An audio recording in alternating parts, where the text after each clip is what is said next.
The heat pressed down like a heavy hand as Sarah Mitchell guided her wheelchair down the van's ramp.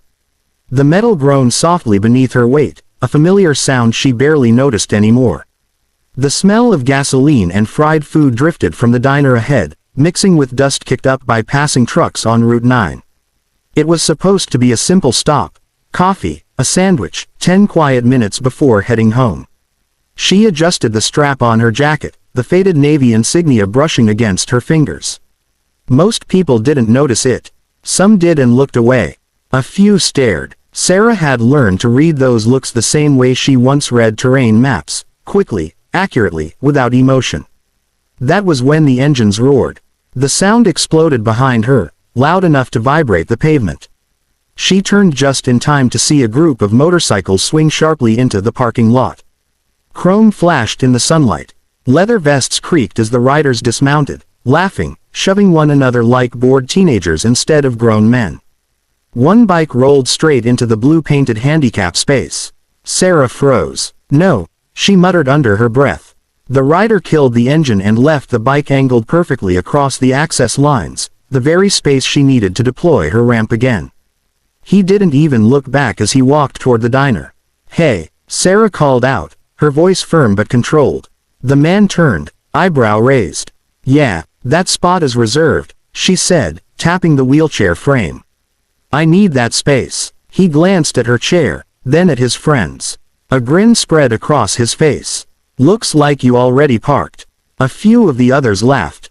One leaned against his bike, chewing gum loudly. "Relax, lady, we'll be quick." Sarah felt a familiar tightening in her chest. Not fear, but restraint. The kind drilled into her during years of service. "Assess. De-escalate. Maintain control. You're blocking my ramp," she repeated. "Please move it." One of them stepped closer, eyes flicking down to her missing leg.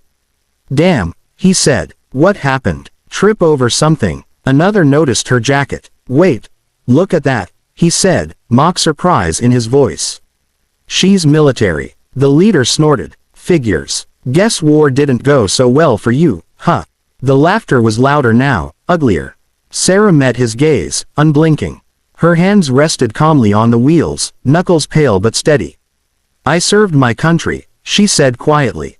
"Now I'm asking for basic respect." The man leaned in. "Or what?" For the first time, Sarah smiled, but there was no warmth in it. "Or," she said, reaching into her jacket for her phone, "this becomes a problem you're not prepared for." They laughed again. They had no idea how wrong they were. Sarah kept her phone low, shielded by the arm of her wheelchair, as the bikers drifted closer. She didn't want them to see the screen, didn't want to give them the satisfaction of knowing she was calling for help. "Not yet. Who you calling?" one of them asked, circling behind her. His boots crunched on gravel, slow and deliberate. "None of your business," Sarah replied calmly. Inside, her pulse quickened, but her voice stayed even. Years in the Navy had taught her how to speak when adrenaline screamed. Control the tone. Control the moment. The phone vibrated once as the call connected. "Tom," she said quietly. Her brother's voice came instantly, alert.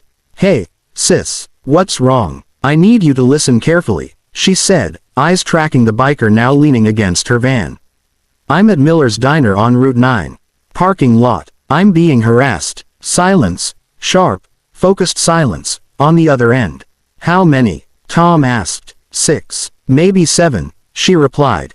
"They blocked my ramp. They're escalating, but no weapons visible."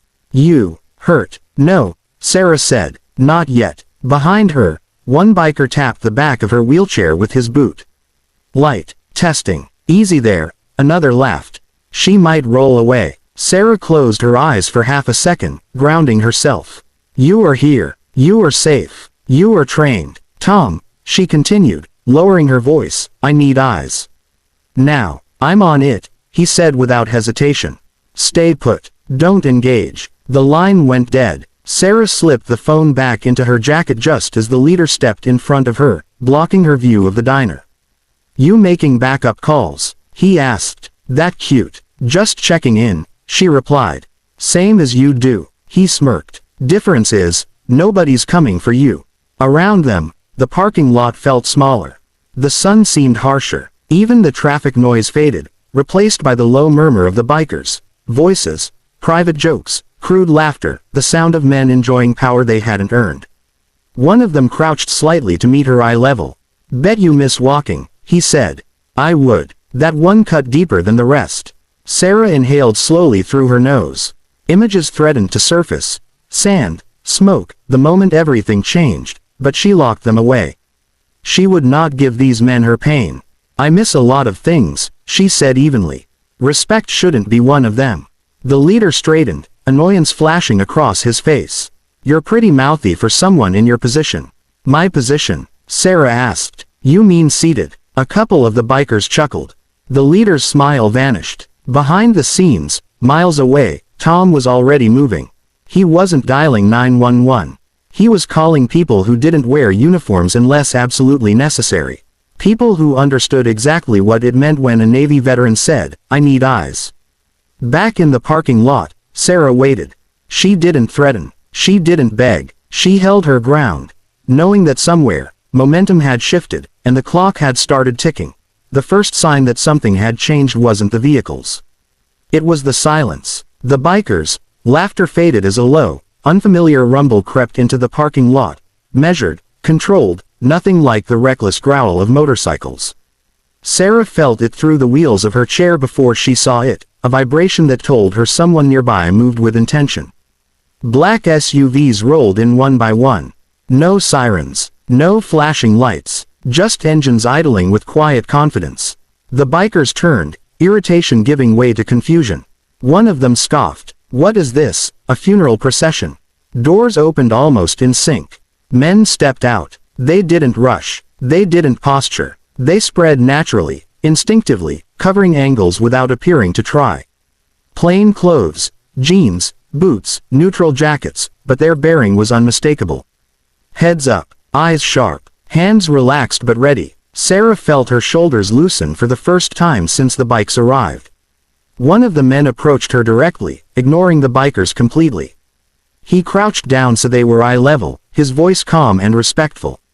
"Petty Officer Sarah Mitchell," he asked. "Yes," she answered. "You injured?" He continued. "No." He nodded once. "Good." Only then did he stand and turn toward the bikers. The atmosphere shifted instantly, like oxygen being pulled from the air. The leader stepped forward, trying to laugh it off. "Hey, look, we were just..." "Stop," the man said. Not loud, not aggressive, just final. Another SUV door closed behind him. More men now. Too many. Positioned too well. One biker whispered, "Those aren't cops." Sarah noticed the details the bikers missed. The way one man casually noted license plates, another subtly blocked the diner entrance, another scanned rooftops and reflections in windows. This wasn't intimidation. This was control. "You're obstructing a disabled access space," the man continued evenly. "You're harassing a combat veteran. And you've been asked to stop." The leader swallowed. "We didn't touch her." "That's your luck," came the reply. One of the men glanced at Sarah. "Ma'am, would you like them removed by authorities?" Sarah held the leader's eyes. She saw it now. Recognition.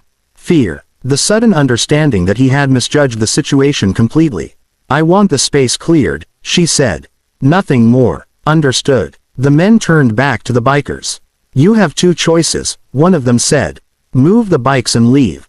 Or stay and explain this encounter to federal officials who won't be as patient." Engines sputtered to life almost immediately. Hands shook as helmets were grabbed. A bike nearly tipped as someone rushed to move it out of the blue-lined space.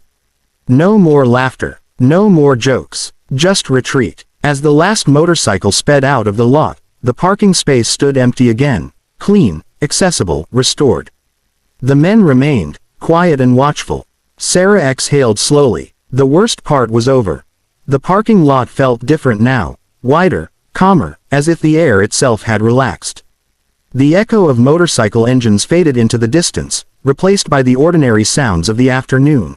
A truck downshifting on the highway, a breeze rustling the diner's faded flag, someone laughing inside as if nothing unusual had happened at all.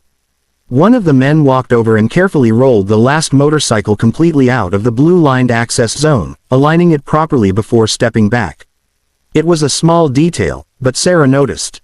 Precision mattered to people like this. Another man approached her and came to attention.